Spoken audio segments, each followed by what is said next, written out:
Uy, mga boss. Mag-unbox ba tayo?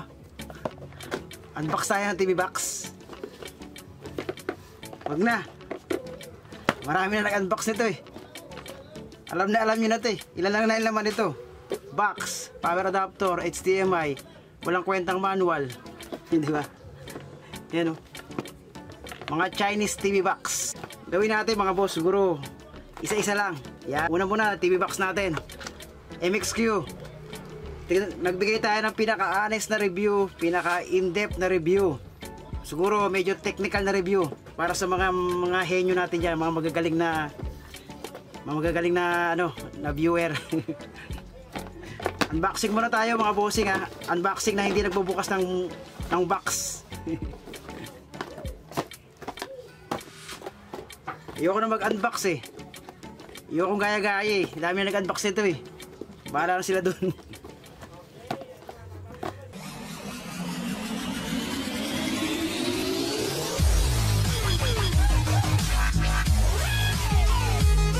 Ito kasi mga boss, ang daming issue. Sa loob ng 6 months 6 months ko na siya nagamit, no? 6 na buwan, ang dami nag-raise na mga issue, mga tanong ng ating mga viewer, ng ating mga TV user nito, TV box user. Fake daw to. Yan. Fake. Oops. Fake ang MXQ Pro. Tapos madali daw masira. Garbage daw to eh. Wala daw, garbage. Okay. Fake daw. Nakalagay daw 4K. Pero hindi naman kaya mag-play ng 4K. No? Tapos hindi pa raw makapag-plus ng firmware. Kasi fake nga, wala siyang stock firmware ng manufacturer. 'Yun. Kaya ngayon, alamin natin mga boss kung totoo ba 'yon. No? Tignan natin doon sa ating mahiwagang computer. Alamin natin yung pinaka-technical o siguro hindi naman technical na pagsasaliksik sa ating TV box. No? Siguro tsaka natin masasabi kung worth it ba talaga yung binayad mong 500 ba 'yon? Versus sa Nvidia Shield 10,000. Ano gusto mo? 600 pesos? 1,000 pesos? Versus Nvidia Shield 10,000 yung mga boss. 10,000. Ano gusto nyo? Ito na lang. MXQ Pro 600 to 1,000. Di ba? Sige, yung mga nagagalit dyan, ito alamin natin kung talagang worth it ba yung binayad nyo. Siguro, ito na.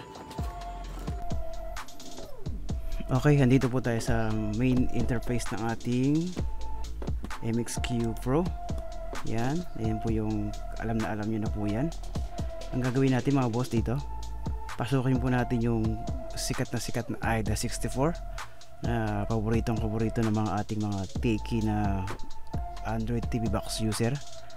Yan, dito natin makikita yung pinaka specs. Yan, ating device type is TV. Ito ang masakit na katotohanan mga boss.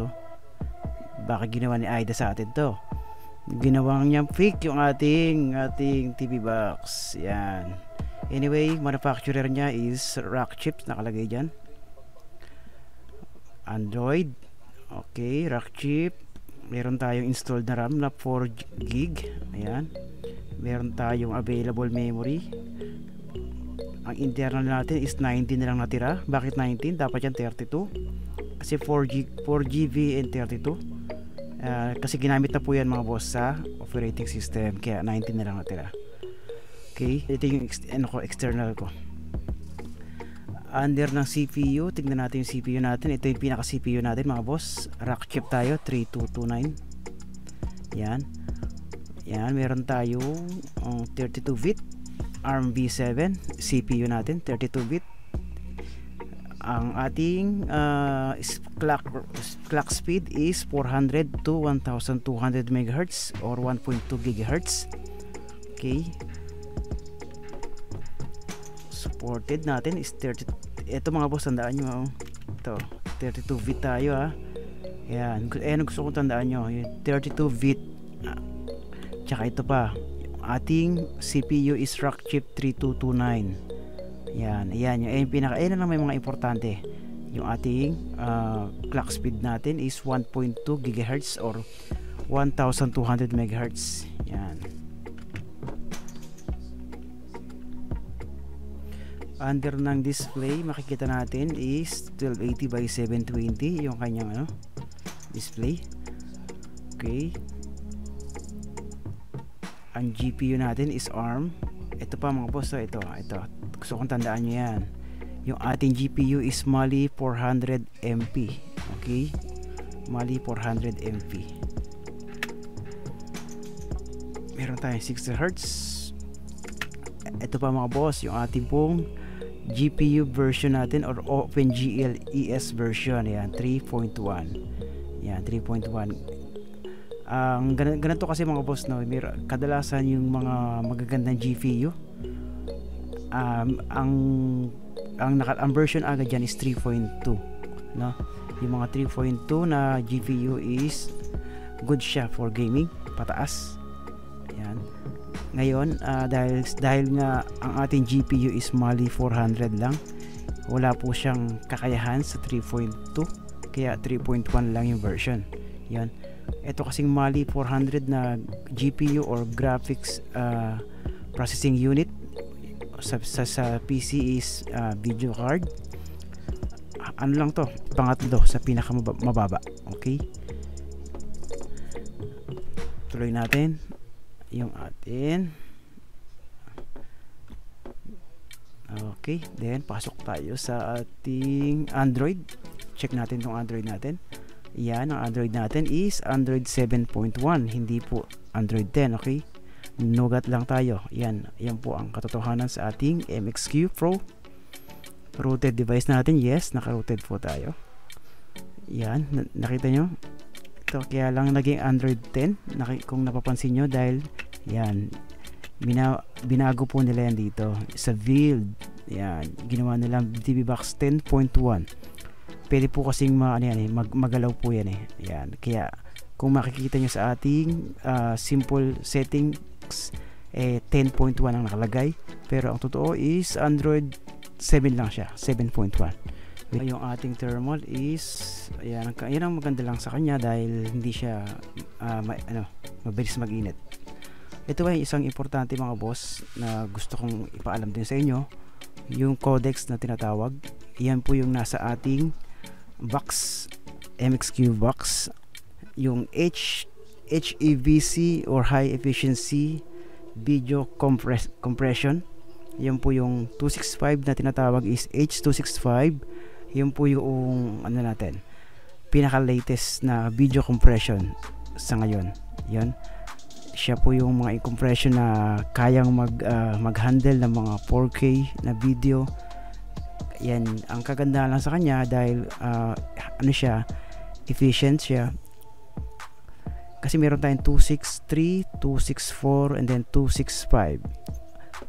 H265 is almost kaparehas lang po siya ng 264, 265.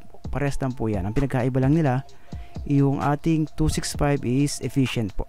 Ibig sabihin, hindi siya nangangailangan ng mataas na bandwidth para i-play yung video nyo, at hindi rin siya nangangailangan ng mataas na storage para i-save o i-store yung inyong video. Pinapababa niya yung storage. Yan, ito po yung mga codecs na tinatawag. Yan, dito natin makikita mga boss yung mga codecs na pwede nating i-play sa ating MXQ na, sabi nila hindi raw pwede mag-play ng 4K, pero tignan natin kung hindi pa pwede. Ang hinahanap po natin dito mga boss sa ating video decoder is yung ating BP8 and BP9. Yan, yun pong dalawa na yan na decoder na yan, BP8 and BP9. Yan po yung mga decoder na kayang mag-play ng 4K. Okay? Yan, since nandito po siya, nasa ating pong nasa ating pong settings. Yan, tsaka yung BP9 na yan. Ayan po yung mga decoder, codecs na merong kakayahang mag-play ng ating mga 4K. Okay, yung ating 264, yan yung tinutukoy ko mga boss. Ito po yung mga decoder na 264. Yan, kaya I believe talagang kayang-kaya po ni MXQ na mag-play ng 4K. Okay, ang kasunod natin mga boss, itong ating pong sikat ding Antutu benchmark. Okay, sa kaalaman nyo mga boss, no, yung ating Antutu benchmark na tinatawag, ito po yung sumusukat ng overall hardware performance ng ating mga device. Ito po yung ginagamit natin sa mga cellphone. Ito po yung nagbibigay ng mga rank kung sino po yung pinakamagaling na performance sa pagdating sa mga hardware. Okay, ang apat po kasi yung sinusukat dito ng benchmark na to, yung bilis, tsaka yung performance ng GPU nyo, yung performance ng CPU natin, ganoon din yung memory ng ating mga device, and lastly yung user experience. Yan po yung mga ilan sa sinusukat ng ating Antutu benchmark, no? Ngayon merong mga ranking ng mga tinatawag diyan. Sa ngayon ang nauuna pa rin is yung ROG device. Sila pa rin yung pang gaming yan mga boss, no? Sila yung kaya kailangan nila ng matataas na performance ng mga device, no? Okay, try natin mga boss kung nasaan tayo dito. Ito mga boss, total na po ito, no? Total performance ng ating CPU, GPU, memory, and user experience. Okay, check natin.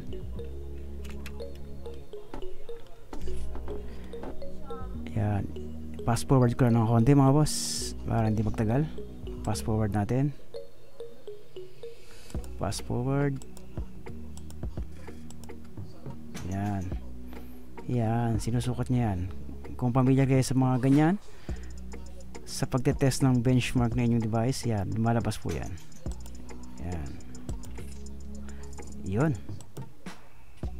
Yan, kung nakita nyo mga boss, yung performance po ng ating MXQ Pro is 13,807. Ayan po yung total. Ang kanyang is comment is good lang. Yeah, good na yan. Good na raw yan, sabi ng ating benchmark. Okay, ang ating X96Q ay mas mataas dyan, no? Mas mataas dyan ang ating X96Q. Ang kanyang nagtest po kasi ako kanina, lumalabas po yung X96Q is, sandali lang, yun, 17,882. Yan, good job ang performance ng sa yun mga boss, no, X96Q.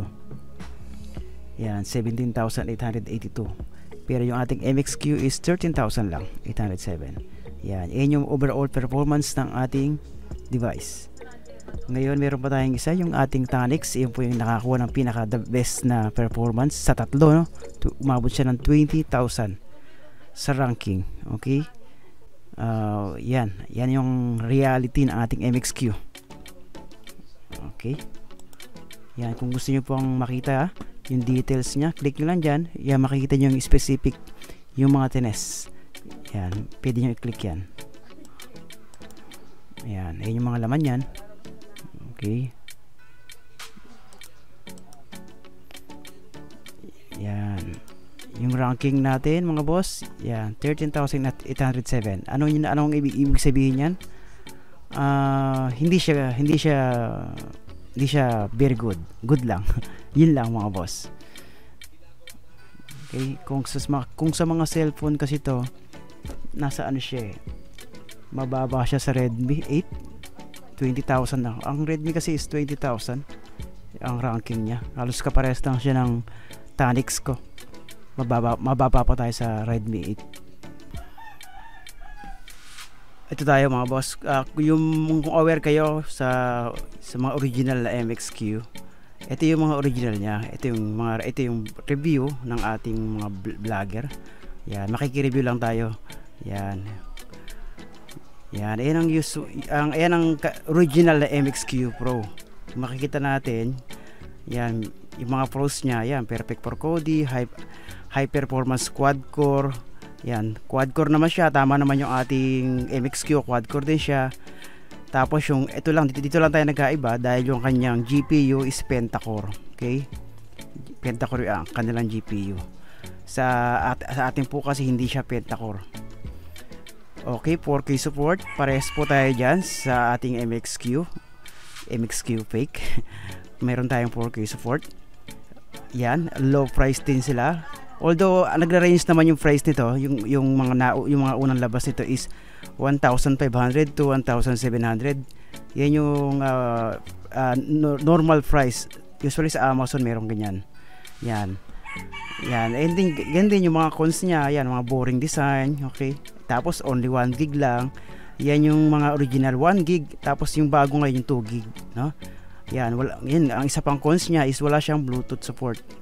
Parehas po tayo niyan sa ating MXQ na imitation tsaka MXQ na original. Yan, wala po tayong ganyan. Then yung isang MXQ natin, kung yung pinapansin ko sa inyo na nakalagay doon is 64-bit 32-bit sa ating AIDA 6404. Pero ang totoo po is 32-bit lang yung ating imitation. Pero ang original po is mga 64-bit po yan sila. Okay? Pero naka 32-bit mode lang. Pero 64-bit siya. Okay? Yan. Wala din siyang Bluetooth. Yan, ito po yung sinasabi ko mga boss. Yung ating yung original po na MXQ is yung unang labas, no, Android 5.1 Lollipop. Pero sa ngayon naglabas na sila ng mga Android 7. Yan. Okay. Okay. Yan, pakita ko lang sa yung kanilang specs. Yan. Yan yung hardware niya, oh. Ito pa mga boss, so ito yung gusto kong ipapansin sa inyo kanina. Di ba pinakita ko sa inyo, pinapansin ko sa inyo yung ating pong clock speed. Yung clock speed po ng ating imitation na fake o imitation na MXQ is 1200 MHz lang, no? 1.2 GHz. Pero yung original niya is 2 GHz core. Yan. 2 GHz quad core processor, no? And then isa pang pinapansin ko sa inyo, ito po, yung Mali na nakita nyo doon sa ating AIDA 6404 is Mali 400 lang yung GPU, no? Mali 400. Pero yung original is Pentacore Mali 450. Yan. Yan po yung GPU na tinutukoy ko sa inyo na merong level. Ang pagkakalam ko is yung Mali 300, then 350, then sunod yung Mali 400 GPU. Then next nito is Mali 450. Medyo maganda yung ating Mali 450 kasi pwede siya sa OpenGLS na 3.2. Yun. Kaya alam niyo naman yung mga boss, habang gumaganda yung ating GPU o yung graphic processing unit na gaya din ng video card sa PC, is gumaganda yung performance ng ating TV box, yun, or mga device. Yan, nakikita nyo, pwede siya mag-play ng 4K. Yan yung original natin. Okay. Yan. Okay, ay nakikita nyo 1 gig lang. And meron silang version ngayon na 2 GB. Yan, parehas na parehas, oh. Kung makikita nyo, parehas na parehas ng ating fake MXQ sa original, di ba? Okay, storage niya is yan. Parehas na parehas. Hindi, mababa lang talaga siya. Yan yung mga original niya.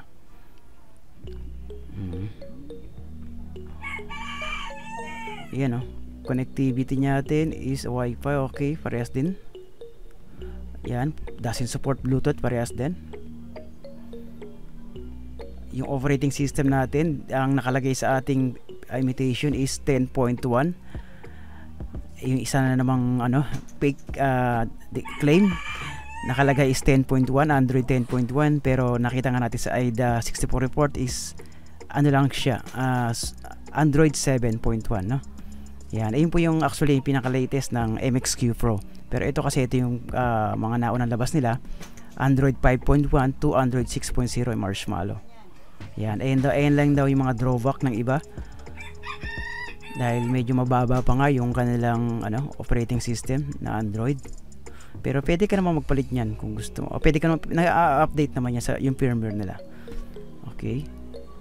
Yan, meron silang Kodi. Oh, yan yung kadalasan ginagamit sa US, yung Kodi player. Oh, yan, yung interface parehas din. Oh, yung interface niya medyo boring nga daw. Ayan oh, kita niyo yung mga boss, yung performance nito. Ito yung mga review. Responsive siya, di ba? Unlike sa ibang mga MXQ na naglipa na ngayon, yung maraming reklamo, hindi siya responsive. No? Ang daming nakalagay doon is wait for the apps to response. Okay, lagi nagahang. Okay, yung code niya runs the smoothly. Yung picture quality niya, kung makikita nyo, 4K siya, kaya niya maglabas ng 4K and HD videos, no? Hindi siya walang problema sa 4K and HD videos. Okay, sa ating original na MXQ Pro, no? Dahil nga sa sinabi ko sa inyo na meron siyang codec na tinatawag yung BP8 and BP9 na kaya niyang mag-play o kaya niyang i-handle yung mga 4K na video resolution. Yan. Yan, yung audio video wala din problema, kaya niyang marami siyang format na kaya niyang basahin. Sa gaming, although nakakapag-play siya, pero mga basic gaming lang din siya. Okay. Yun lang mga boss, yung pwede ko ma-share sa inyo para maging aware din kayo sa ating original MXQ Pro. Okay? Kung makakita kayo ng ganyang MXQ sa Lazada, kasi nakapansin ko mga boss ay ang daming MXQ pero misdeclare. Sinasadya nilang i-declare ng mali. Sa Amazon marami ako nakikita mga tama yung declare nila sa Amazon. Yan, bigay na tayo ng ating verdict. Hatulan na natin mga boss ang ating MXQ Pro. Worth it ba talaga siya sa ating 600 to 1,000 na presyos yung ating MXQ? Well, unang-una masasabi ko, worth it siya mga boss. Biro mo, saan ka nakakita ng 600 to 1,000 pesos para ka na naka-DVD player, para ka meron kang component. Ang dami niyang function na pwede mong gawin dito. Dagdag ko pa, ginagawa nilang pang karaoke to mga boss, di ba? Nilalagyan pa nila ng ginagawa pa nilang pang PisoNet, Piso Wi-Fi pala. Napakarami niyang function. Pwede ka rin maglagay dito ng webcam IP, di ba? Biruin mo, halagang 600 to 1,000 pesos, madami nagagawa siya, di ba? Kumpara nga naman sa sinabi ko kanina, although yung 10,000 yung Nvidia Shield, ayun, marami ka rin magagawa doon, pero kailangan makapal yung makapal yung bulsa mo. Di ba? Kaya dito mga boss, talagang tinatanong nyo sa akin kung worth it naman yung binayad nyo. Okay naman siya, kahit sabihin nilang fake pa to, importante gumagana, 'di ba? Nakalagay fake. Ang advice ko lang sa inyo mga boss, unang-una kong advice sa inyo, marunong lang kayong mag-alaga. Kasi yung iba, yung mahilig magreklamo diyan, madali raw masira. Alam mo bakit? Kasi gagamitin niyo ng 6 na oras, 8 oras, 10 oras, 12 oras. Di ba? Kahit napakatibay ng gadget mo, madali talaga masira yun. Hindi mo man na nilalagyan ng cooling fan. Di ba? Kaya yung unang-una kong ginagawa dapat ito mga boss, una, disiplina. Meron dapat limit yung paggamit natin. Kung talagang gusto nyo yung palabas, gusto nyo tapusin kaagad yung palabas, yung season, pagpahingin nyo rin siya mga boss, siguro 5 oras, advice ko sa inyo, 5 oras, gamitin nyo ng 5 oras, then pahingin nyo ng mga kalating oras, okay na yun. Tapos gamitin nyo ulit, tuloy na naman, 5 oras, ganun ulit. Ang napansin ko ba nga rito mga boss siya hindi siya basta nagiinit. Ito, hindi basta-basta nagiinit. Yung power adapter niya, madaling masira. Yun yung medyo weakness niya. Pero ito hindi basta nagiinit, di ba? Kung kayo rin, mapapansin nyo rin yun habang ginagamit nyo. Bakit ko nasabi? Kasi meron ako ditong 4 na TV box. Nakita ko yung temperature nila kung sino mabilis mag-init, no? Siyempre sa heat talaga magkakaroon tayo ng maraming problema ngayon. Kaya nga sabi ko mga boss, disiplina lang una-una. Yan ang una nyo dapat gawin para tumagal yung let's say 1,000 yung binayaran nyo, 1,500 para tumagal yung 1,000 na binayad nyo, disiplina muna. Wag masyadong matakaw, wag masyadong adik. Magtrabaho din kayo wag minsan. Wag puro nood. Ha? Baka di na kayo tumutulong sa bahay nyo. Di ba? Kaya yung mga boss, trabaho din. Wag puro nood. Okay? Ngayon, kung talagang hindi kayang pigilan, gusto nyo talaga may importante kayong ginagawa, lagay nyo ng cooling fan mga boss. O kaya, dikitan nyo ng cooling fan dito. Mayroong mga kinakabit ditong cooling fan. No? Yan ang mga tips na una nyo ginagawa dapat. Tapos, bayaan nyo na sila. Yung sinasabi nilang, hindi raw pwede sa may, sa may Netflix. Hindi raw pwede yung HD ng Netflix. Okay lang, kahit hindi pwedeng HD sa Netflix. Ang totoo, hanggang HD lang naman sila 1080. Hanggang 1080 lang naman kaya nila Kasi yung Mi Box S hindi pa kaya magbayad ng Ultra HD, di ba? Yun ang una kong tip sa inyo mga boss, para tumagal tong ating mga device. Ganun yung gagawin nyo. Okay?